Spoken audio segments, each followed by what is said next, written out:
La montre. Evgueni Zamyatin. Dans ce récit n'apparaît aucun de ces augustes personnages reposant en Dieu. Mon modeste héros, Siméon Sizer, ou, si vous voulez, le camarade Sizer, se porte toujours bien et demeure encore au même endroit dans la maison numéro 7, rue de la Caravane, à Leningrad. Pourtant, c'est un récit historique. Les événements décrits ici remontent à cette époque romantique où en Russie on comptait encore par année et non par quinquaine. À cette époque, la vodka fut considérée comme un poison bourgeois et ceux qui cherchaient l'oubli buvaient de l'eau de Cologne. Dans le glacial désert bleu des rues pétersbourgeoises, des détonations résonnaient toute la nuit et de facétieux brigands ne laissaient aux passants que leur col et leur cravate. Une livre de sucre ficelé d'un ruban était le meilleur cadeau que l'on put faire à la jeune fille aimée. C'est alors encore que, pour une seule charretée de bois, Tovaritch Sizer acquit sa fameuse montre en or. Sizer était un grand homme. Il approvisionnait de bois Pétersbourg gelé. Il signait les cartes de bois. Il réchauffait les humains comme le soleil rond, doux, rayonnant. Si un jour vous vous êtes avisé de regarder le soleil, vous avez remarqué sans doute que non seulement il a l'air rayonnant, mais encore qu'il est surpris de son propre rayonnement. Précisément le même étonnement de soi-même s'exprimait sur le visage de Sizer. Ses sourcils étaient perpétuellement relevés, comme s'il ne pouvait croire que lui, Sizer, hier encore apprenti tailleur dans la ville de Pinsk, siégeait maintenant dans son propre cabinet de travail, qu'il avait à sa disposition la secrétaire Verotchka, que la poche de son gilet renfermait une montre en or, que... Ne gaspillons pas des lignes précieuses, et disons sans détour que cette livre de sucre enrubannée de rose, dont nous parlions plus haut, avait été précisément offerte par Tovaritch Sizer à la secrétaire Verotchka. C'est aussi à cause de Verotchka qu'il avait acquis la montre en or, pour contrebalancer la ceinture caucasienne en argent, apparue quelques jours avant autour de la taille fine du camarade Koubas, secrétaire de section communiste et rédacteur du journal Mural, dans les bureaux de Sizer. Mais Verotchka, hélas, ne remarquait pas la fameuse montre en or. En vain le camarade Sizer fit claquer à plusieurs reprises le couvercle de la montre qu'il mit ensuite devant lui sur un tas de papier. Verotchka continuait à regarder distraitement par la fenêtre les lents flocons de neige. Enfin, le camarade Sizer, incapable de se contenir plus longtemps, dit « Écoutez, camarade Verotchka, avez-vous vu seulement une fois pareille montre? Eh bien, je vous dis que non. Vous n'en avez pas vu de pareil. » Il fit miroiter la montre dans l'air, la glissa dans la poche de son gilet, et à l'instant même, Verotchka entendit comme sortant du sein de Sizer la plus tendre musique de fée, et puis la sonnerie argentine. 9 heures. Verotchka écarquilla les yeux, ils étaient bleus. Sizer, tout rayonnant, expliqua qu'il suffisait d'appuyer sur la montre, ici sur son petit ventre, pour ainsi dire, et aussitôt vous avez la musique et l'heure. Immédiatement, Verotchka eut envie d'essayer elle-même. « On peut ?»« Mon Dieu, quelle question !»« Mais certainement !» Verotchka s'approcha et se mit à chercher la musique cachée dans la poitrine du camarade Sizer, plutôt dans la poche de son gilet. Tout près des yeux de Sizer était le cou de Verotchka, son bras nu jusqu'au coude. Verotchka était un peu dorée, elle était entièrement recouverte d'un fin duvet doré, elle était un peu comme une douce fourrure. C'était peut-être justement cela qui pouvait rendre fou n'importe qui. Quand Verotchka trouva enfin la montre et appuya dessus, c'était comme si elle avait serré doucement dans sa main le cœur du Tovaritch Sizer. Son cœur se mit à battre. Il décida, dès que la montre finira sa musique, il dira à Verotchka ce que depuis longtemps déjà il voulait lui dire, ce pourquoi le courage lui avait toujours manqué. Très probablement l'eût-il dit si, en ce moment, le camarade Koubas n'était entré dans la pièce. Verotchka se redressa en rougissant. Sizer barbota dans ses papiers. L'ombre d'un sourire venimeux jaillit et se cacha aussitôt au coin des lèvres du Tovaritch Koubas. Il attendit exprès une seconde, puis d'un ton sec et officiel, déclara qu'aujourd'hui la camarade devait être mise à sa disposition pour la confection du prochain numéro du journal Mural. Sizer sourit aimablement. « Cher camarade Koubas, mais vous oubliez que ce soir nous avons une séance. Je dois dicter à ma secrétaire le rapport sur l'approvisionnement des bois au printemps. Camarade Vera, voulez-vous apporter votre machine à écrire, s'il vous plaît ?» Verotchka sortit. En enlevant la housse de la machine, elle entendit à travers la porte du cabinet que les voix là-bas devenaient de plus en plus fortes, qu'elles allaient jusqu'au cri. « Sans elle, je ne peux pas faire paraître le journal. Vous sabotez l'éducation politique des travailleurs !» criait Koubas. « Vous mettez des bâtons dans les roues du chauffage de la capitale rouge !» criait Sizer. Verochka savait que l'éducation politique des travailleurs dépendait d'elle, ainsi que le chauffage de la capitale rouge. Mais jusqu'à présent, elle ne pouvait pas comprendre son cœur. Qui? Le camarade Sizer ou le camarade Koubas? Sizer, chaud et confortable, il a du bois, la montre et un appartement. Non pas une chambre seule, mais un appartement entier. Koubas a la taille fine, bien serrée d'une ceinture d'argent. Il a les yeux perçants des oiseaux, il fait un peu peur. Mais ce mais n'était pas clair pour Verochka. Une seule chose était claire, l'heure était arrivée. Si ce n'est tout de suite, là-bas, dans le cabinet, alors c'est ce soir, cette nuit, demain matin, que tout doit enfin se résoudre. Mais comment? Comment faire pour ne pas regretter plus tard l'erreur commise? Verochka soupira, souleva avec précaution de ses mains duvetées la machine lourde comme le destin et la porta à la rencontre des décisions fatales dans le cabinet du directeur. « Asseyez-vous, je vous prie, » dit Sizer à Verochka. « Je vous dicterai tout à l'heure. »« Ah, c'est ainsi !» « Très bien !» Le tovarich Koubas transperça de son regard Sizer et sortit. Verochka posa les mains sur le clavier. On entendait dans le silence la respiration lourde de Sizer. Il regardait ses mains. De l'autre côté de la fenêtre tombait la neige floconneuse. « Notre campagne de printemps... »« Printemps ?» s'étonna Verochka. « Si je dis printemps, c'est bien printemps que je veux dire. Oui. Écrivez. Au commencement de notre campagne de printemps, la réunion du soir dans le cabinet de Sizer fut un combat, un duel plutôt. Verochka sténographiait fiévreusement les détonations. On ne pouvait appeler autrement les répliques qu'échangeaient les adversaires. Chaque paragraphe du rapport de Sizer était bombardé par Koubas de citations de Lénine, lourdes comme des obus de 400. Pour ne pas se compromettre par l'éclat capitaliste de l'or, Sizer, au commencement de la séance, avait mis sa montre dans le tiroir de sa table. Il tira subrepticement le tiroir et jeta un coup d'œil. Minuit. Déjà, on n'entendait plus les sonneries des tramways. Déjà, les brigands sortaient pour leur métier nocturne quand on procéda enfin au vote. Verochka, enfiévrée, comptait les voix. Elle savait qu'il ne s'agissait pas de mètres cubes de bois, mais de cœurs humains. 10 voix contre une.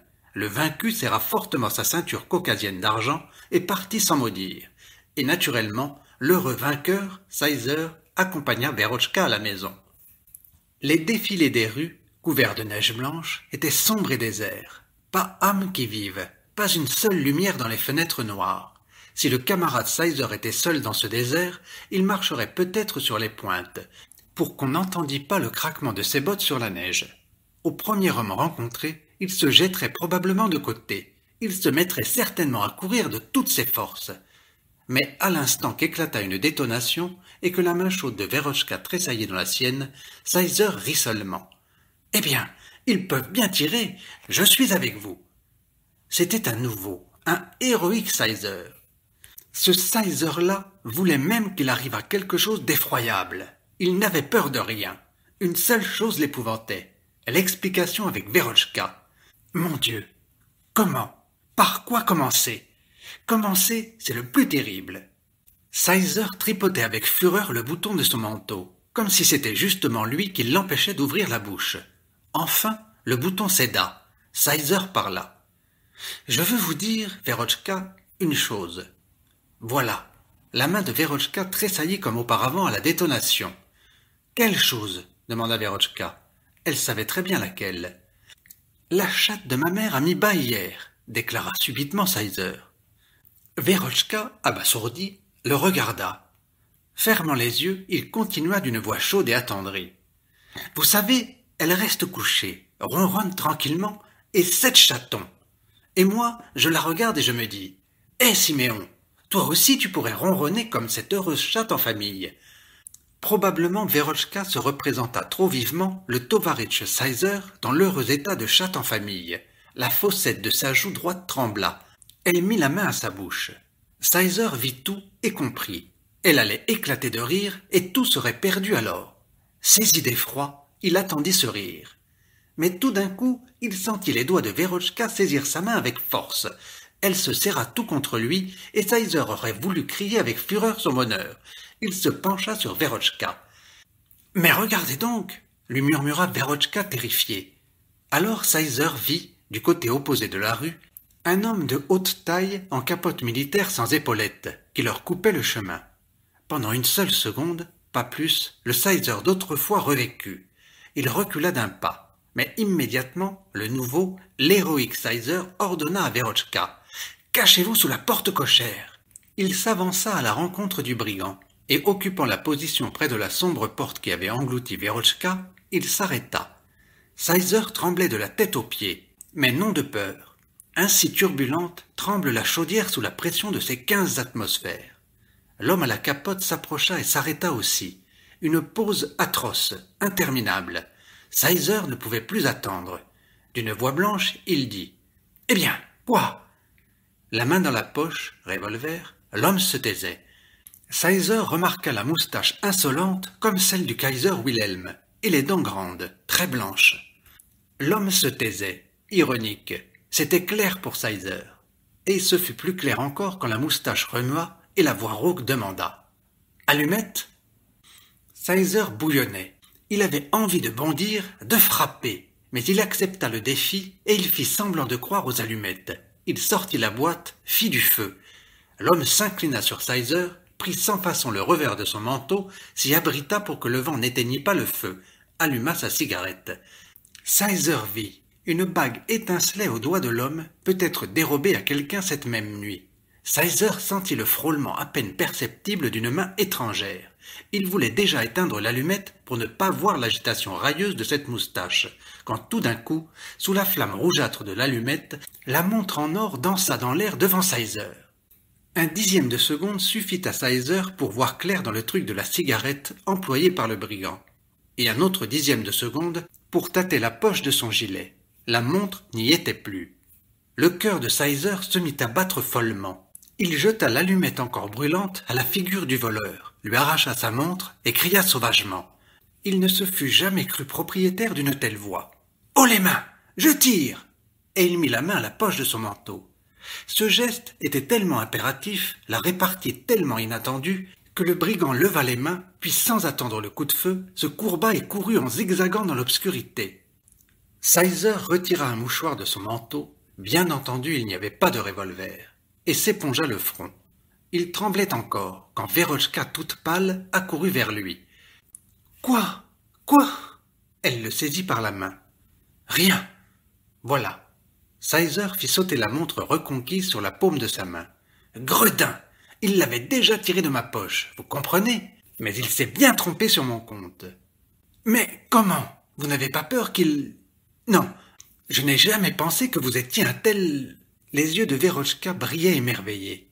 « Je vous dirais, Verochka, que même s'il avait tiré, ça m'aurait été égal, parce que en ce moment, je suis comme fou, parce que je vous... Oh, mon Dieu! Mais vous savez, Verochka... » Verochka, les yeux brillants, se taisait. Mais là, en bas, dans l'obscurité, sa main caressante comme une chatte s'insinua dans la manche de Sizer. La main couverte de ce duvet ineffable frôla la sienne. Le cœur de Sizer se détacha comme de la branche se détache une pomme douce et mûre, et tomba. « Eh bien, pourquoi donc vous taisez-vous? Je n'en peux plus !» cria Sizer. « Je vous dirai mieux cela demain matin. » Mais les yeux de Verochka et le mouvement léger de sa main dirent déjà tout à Sizer. Il ne restait probablement pour le lendemain que l'heureux, le banal dénouement. Pourtant, ne serait-il pas plus juste de dire qu'il n'est appelé banal que par envie? L'envie de ceux qui sont incapables de sentir le printemps à n'importe quelle époque de l'année. On ignore si le tovarich Sizer a dormi pendant cette nuit neigeuse de printemps. C'est peu probable. On ignore si Verochka, elle, dormit. Peut-être. Mais le lendemain, à l'arrivée du tovarich Sizer dans son bureau, chacun savait qu'il était un héros. Lorsqu'enfin il apparut, on l'entoura, on l'accabla de questions, de félicitations et de sourires. Sans s'arrêter, en bredouillant quelque chose d'incompréhensible, Sizer se précipita vers son cabinet. C'était étrange. Il n'avait pas du tout l'attitude conforme à sa situation de héros. Il était décontenancé, pâle. Peut-être la nuit d'insomnie en était-elle la cause. Peut-être l'attente de sa rencontre avec Verochka et la réponse promise l'avait-elle trop émue. Ce qui était plus étrange encore, c'était d'entrer dans son cabinet, de s'élancer tout droit à sa table et de ne saluer que de la tête Verochka, en lui jetant un coup d'œil effrayé. Ouvrant avec hâte sa jaquette, il retira sa montre en or, la jeta sur le tas de papier, tira le tiroir, et penché sur lui, il resta pétrifié. Ses sourcils étaient relevés jusqu'à l'extrême limite admise par la nature. « Qu'est-ce qu'il y a? Qu'est-il arrivé ?» Verochka, effrayée, accourut à lui. Il sortit du tiroir et mit à côté de la montre en or une montre en or. Verochka regardait, les yeux ronds, sans rien comprendre. « Mais je l'ai donc volé, ce gredin !» cria Sizer désespéré. « Voici donc ma montre. Elle était restée tranquillement ici. Et l'autre, cet abject bandit, il avait sa propre montre. Avez-vous compris, oui ?» Verochka comprit. Sizer vit trembler la fossette de la joue droite et Verochka se détourna. Un son étrange, pareil à un sanglot étouffé, puis une seconde après, un éclat de rire irrésistible, et Verochka se précipita à toute allure vers la porte. Les doigts dans les cheveux, il restait seul dans son cabinet, 2 montres en or devant lui. Lorsque la porte grinça et qu'une tête y apparut, Sizer, sans lever les yeux, grogna. « Je suis occupé. Demain !»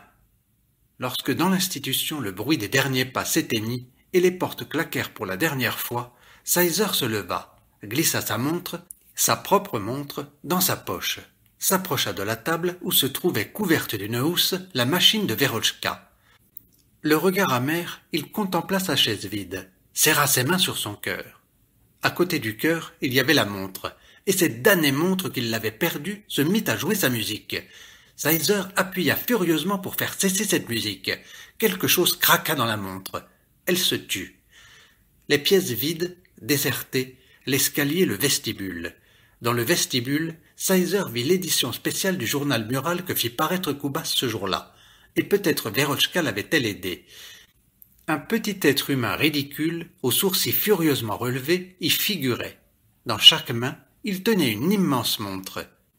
En bas courait une légende en lettres énormes. « Haut les mains !»